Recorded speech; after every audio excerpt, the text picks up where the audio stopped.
Hello and welcome everybody to this fourth episode of Excavating Malazan. So today I would like to look at Lorn, Tavore, the role of the adjunct, and also some parallels that this particular role might have to ancient tragedy.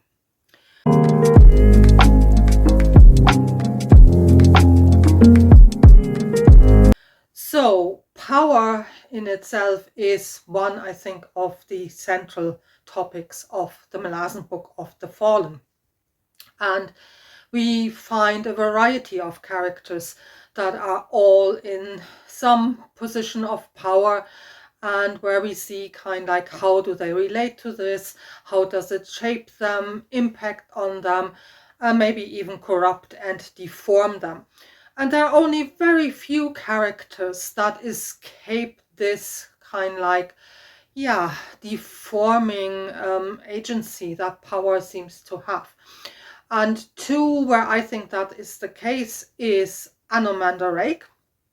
He wields what, to all intents and purposes, is an executioner's sword, and also doubles up as some type of pocket warren, where the souls then get trapped. But despite this and the power that this gives him, and also being himself in a very powerful position to start with, he seems still to be able to show compassion, and even compassion to those that he might kill, even to the point where he spares them. He seems to be more resilient towards power. And of course we could argue, he's not human, he's part dragon, so maybe it has to do with that. But I think there are also human characters, and one that comes to mind is Kruppe. Kruppe, who on a surface level is a mover and shaker in Darujistan, also known as the Eel, but also is this very powerful magical person who seems to have access to a magic that seems much older than the Warrens, and that he can access independently of the Warrens, which gives him, of course, enormous power. But he seems also to be more resilient when it comes to this corrupting trait that power might have. Because if we look, for example, at Memories of Ice, then Kruppe is the only person that physically comforts the Maib. There are lots of people who talk to her, who try to cheer her up. They ensure that she is fed. They ensure that she will be kind of like her hair will be washed, things like that. But none of them actually kind of like goes and gives her a hug. Now we could of course say, well, maybe there are cultural differences as play here. But when we see the Maib quite distressed in this dreamscape, and Kruppe meets her there, and the memories start to rain down on them as hailstones, he not only shields her with his body, but he kind of he hugs her, he comforts her, he reassures her that everything in the end will be okay, that this will be a good thing for her. And so again, he seems to be capable of compassion, empathy, knowing when to comfort somebody. This is very different when we look at the two women who have the role of adjunct, and especially when we're looking at Lorn. Now, the adjunct is a very peculiar position of power. At some stage, somebody kind of like describes this as the adjunct is the Empress's voice when the Empress isn't there. So the adjunct is a stand-in for the Empress, an extension, and in some respects also kind of like the embodiment of the policies and decisions of the Empress.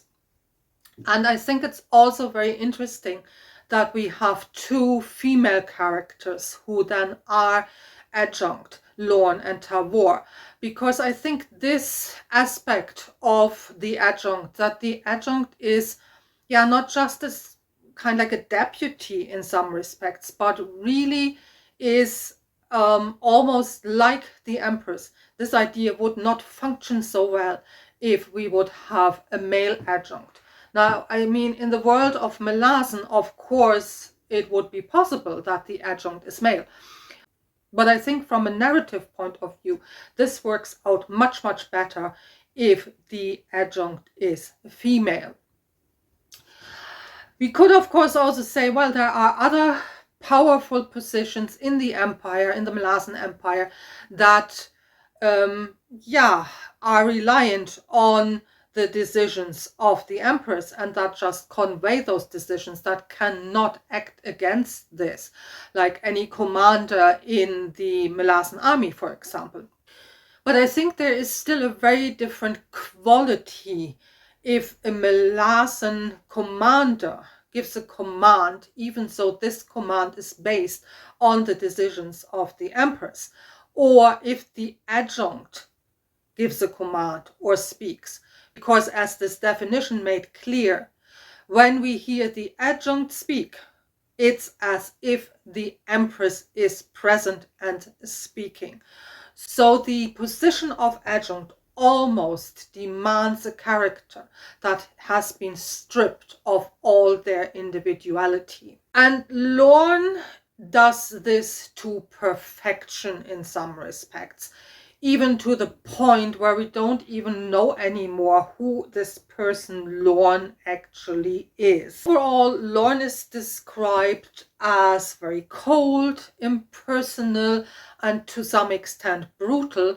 And of course, we know that she has been, yeah, almost raised by the Claw, this elite killer unit, and has internalized their value system of ruling with fear and leaving no witnesses, meaning killing everybody. So there is that aspect of her. Kruppe, for example, at some stage refers to her as the Empress's personal mage killer. So she has no problems in, yeah, deposing of people. And when I hear Lorn described in other videos, she is sometimes referred to as this really strong female and a positive female character. And I would like to differ a little bit, because being the adjunct really strips her of almost all her agency, because she is just this extension of the empress. And we see with her character and the little bit of a character arc that Lorn has in Gardens of the Moon, that yeah, she doesn't have much decision-making agency by herself. Also, of course, Lorn is a character that does not survive. So I think, again, that speaks a little bit against her being a female role model in some respects. And there are also some parallels between Tavore and Lorn.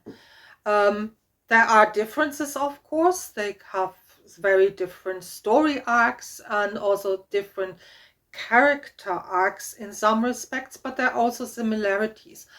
Both women have been orphaned at a relatively young age.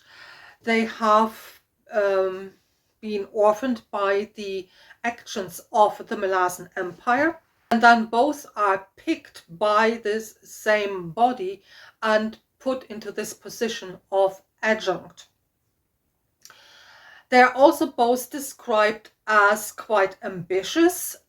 We have this quote where somebody says about Lorn that the Empress checks her slippers every morning to make sure that Lorn isn't wearing them already. So Lorn is seen as somebody who might aspire to become Empress herself. And let's see who has usurped the throne in some respects, of course, would know very well how this happens and what type of person might be doing this. Still, she puts Lorn into this position. Maybe it's a case of, yeah, keep your enemies close to you. The same goes for Tavore.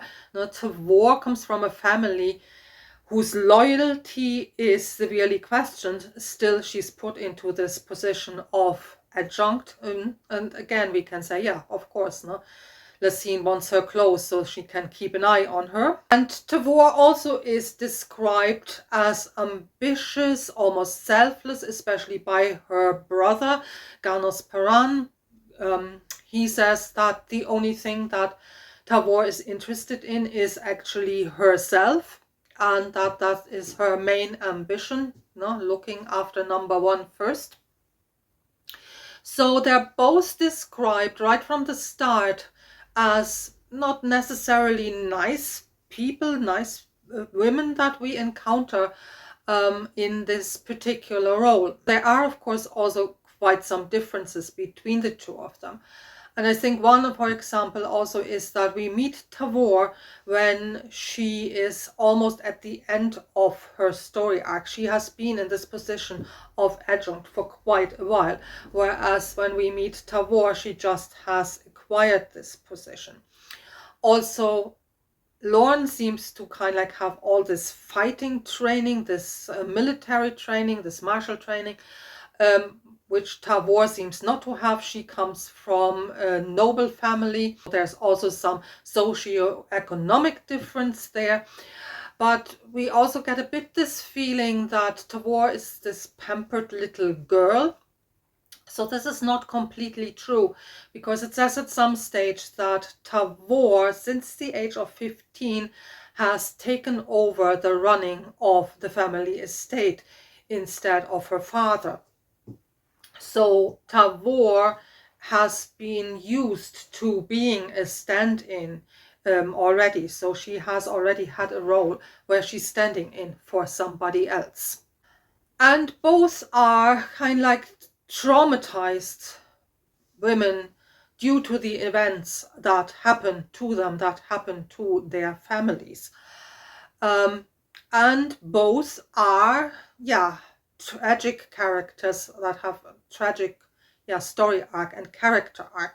And when I say tragic, I really think about tragic in the sense of ancient Greek tragedy. So if we take, for example, this play by Sophocles, Oedipus Tyrannus, as our model, and the title translates into Oedipus the king, so the Tyrannus of the title is not tyrant in our modern sense, but it just means king. Then we have a character who unwittingly kills his father, then marries his mother, and even fathers children with her, so commits incest. And the tragic part of this is that Oedipus seems not to be able to somehow escape this. He tries to. So when he is a little child, his father is told by the oracle that his son will kill him. And he orders his wife, Jocasta, to basically abandon the child and thereby kill him. So the child is just left somewhere on a mountainside, exposed to the elements, and eventually will die. But in this case, of course, somebody finds the child, and he is then raised by a different family. And when he hears that there is this prophecy that he will kill his father, he thinks it's this foster father that he will kill. So he decides to leave because he says, I don't want to harm this family. They've been good to me. So he leaves. And on his way to Thebes, he meets actually his biological father, doesn't know, of course, who he is, gets into an altercation with him and kills him. And when he finally reaches the city, he meets Jocasta, not knowing that she is his mother, falls in love and marries her. So the actions that were meant to prevent this happening then have exactly this cause and make exactly this happen. And this is kind of like what makes this tragic. And I think we can see some of this when we look at Lorn and when we look at Tavore. With Lorn, maybe not to such a one-to-one effect, But we definitely see Lorn being set on a path to self-destruction. Lorn has learned to kill off almost all her emotions and kill off the person that Lorn used to be. And when we look at her backstory, it's not surprising. So she gets orphaned at the age of 11 and then is picked up by the Claw and trained by them. And we can assume that it's quite a brutal training. So she never gets a chance for any type of emotional development, which might, on the one hand, almost predestine her for this role of adjunct. But of course, we sometimes see this crack, this perfect facade has cracks once in a while. And the most prominent one, of course, is this dinner scene in chapter 9 of Gardens of the Moon, where Lorn kills off the last rest of her personality that she used to have. And we get this kind of like, not from her point of view, but we have Tok who observes this and then says, Tok felt his heart pounding hard against his chest. He'd just witnessed an execution. The woman named Lorn had risen from the turgid mists of the past, risen to right a wrong, to find justice, and in that last act reclaim its life. And she had been denied. Not by the words of Adjunct or Tashran, but by the thing known as the adjunct. Of course, she said, removing her hand from her sword, please enter, sorceress Tattersail, and dine with us. The flat tone of her voice told Tok that her invitation had not cost anything, and this horrified him, shook him to his very core. We have in this scene Lorn confronting Tattersail, who she holds responsible for the death of her family, and she wants revenge. And not only does she not get revenge, but also she, we can't even say decide, but the role of adjunct takes over so much that even this last little bit of her personality is extinguished and, as Tok says, executed. So in some respects, the role of the adjunct acts a bit like the curse or the prophecy in the ancient tragedies. It puts the person into a position and sets them on a path that they seem not to be able to escape. And in the case of Lorn, this culminates almost then in her not being able to maintain this last little bit, this rest, this leftover of the little 11-year-old girl that was still in there. The Tavore story arc is quite different from Lorn's, but we also see there already that Tavore is put in a position where she has to make decisions that will eventually kill off some of her humanity. In some respects, Tavore fulfills this pattern of the ancient tragedy even more so than Lorn, because Tavore tries with all her might, or with as well as she's able to keep her sister Felicen safe and to keep her alive. And exactly those actions then lead in the end to Tavore killing her sister.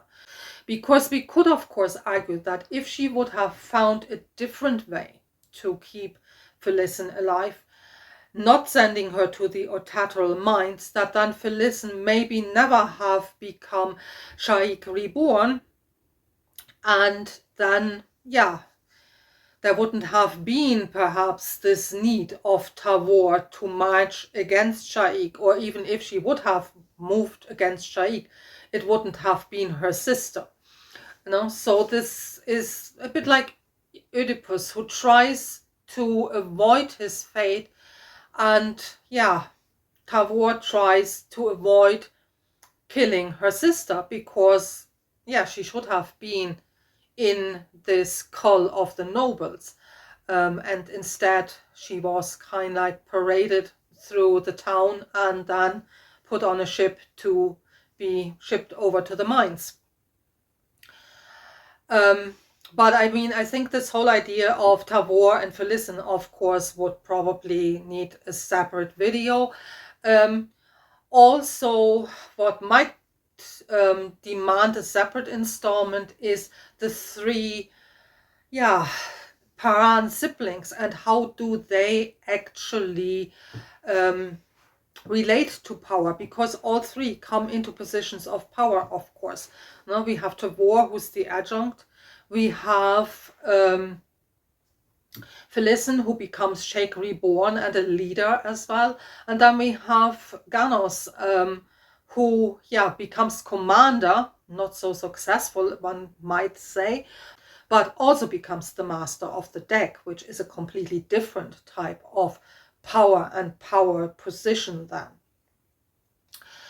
So in some respects, I think, yeah, what makes both Lorn and also Tavore tragic characters, that as soon as they are in this position of adjunct, neither can really escape their fate, so to say.